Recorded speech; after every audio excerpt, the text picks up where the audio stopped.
ngày đi ngày thì đọc pram đi thằng ná bom pon đọc hẻm khai vào mũi lâu cặp lụa tiết đấy bom pon năng ngày này mọc là 4 cặp là khai và mật lê bom pon đọc lại ném cố với này hả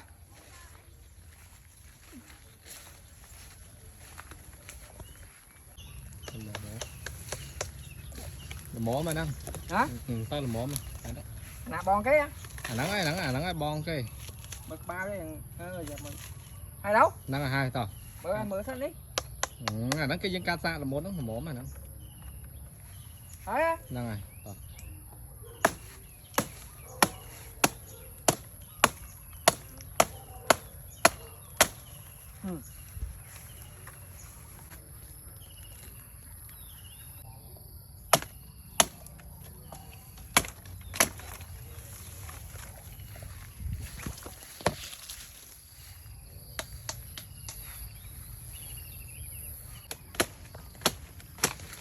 tiệt ơi bom pon này cặp tao tiệt đấy lâu ngày đến ngày tí đọc phèm khai mỹ thuật bom pon pi pon một phây phèm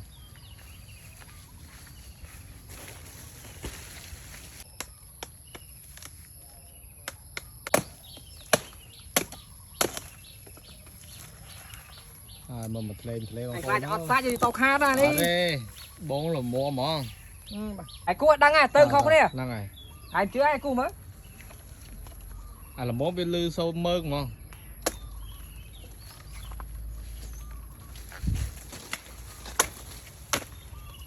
mà chôm bom pon nó sẽ tập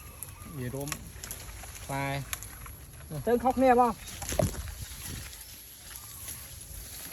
nóng vậy đó đấy còn là một xong đăng mày ăn chui chùa tí ra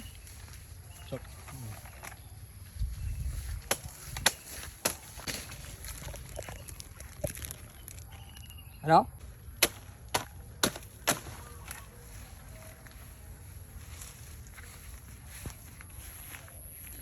nọ chân đi dạ ở đây tao khối pì tớ tiện ai thò man đấy hả pì tớ tiện hỏi tơn tí ra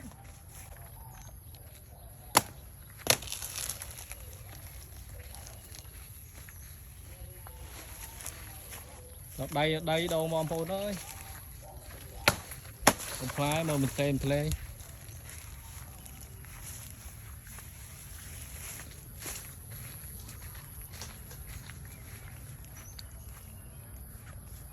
và đi mới bật lên đi vẫn bom pon bom pon nó chẳng phục đào chẳng pin đào mà phải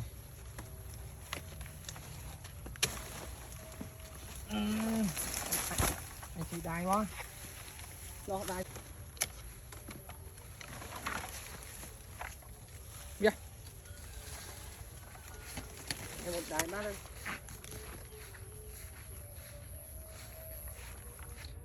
đó chị ôm nè tiếp anh cho cái đằng kia ha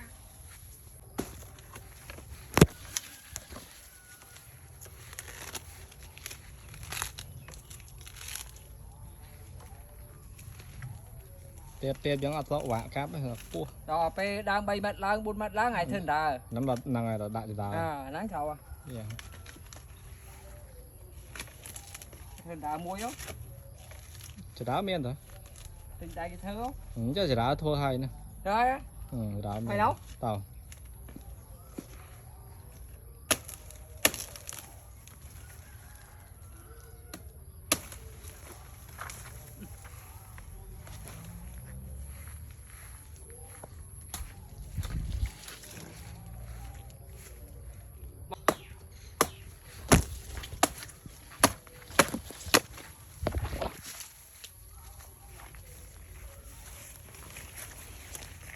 hay không thoát hết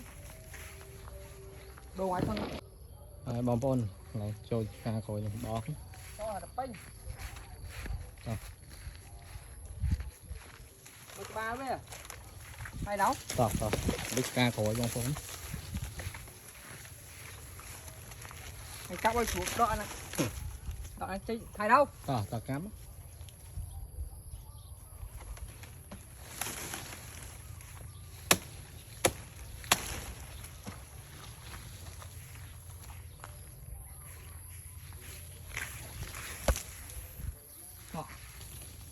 rồi đi vắng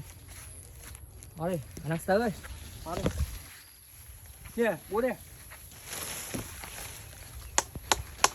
Kìa. cáp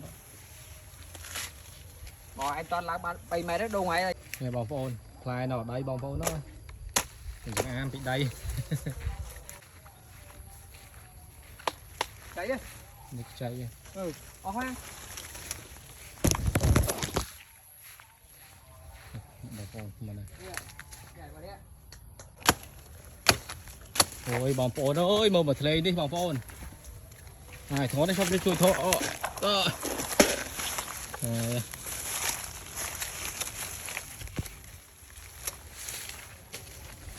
Phải lấy phi. bóng phôn một vai chung bên đào bóng phôn đó chung vai lúc đây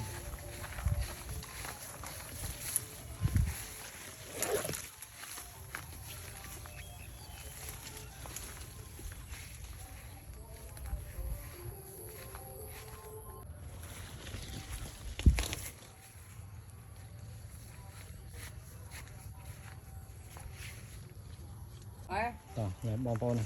cạp hao chứ cạp bàn năng sân đâu nó chán tiếp bàn tay cạp yêu bàn năng sân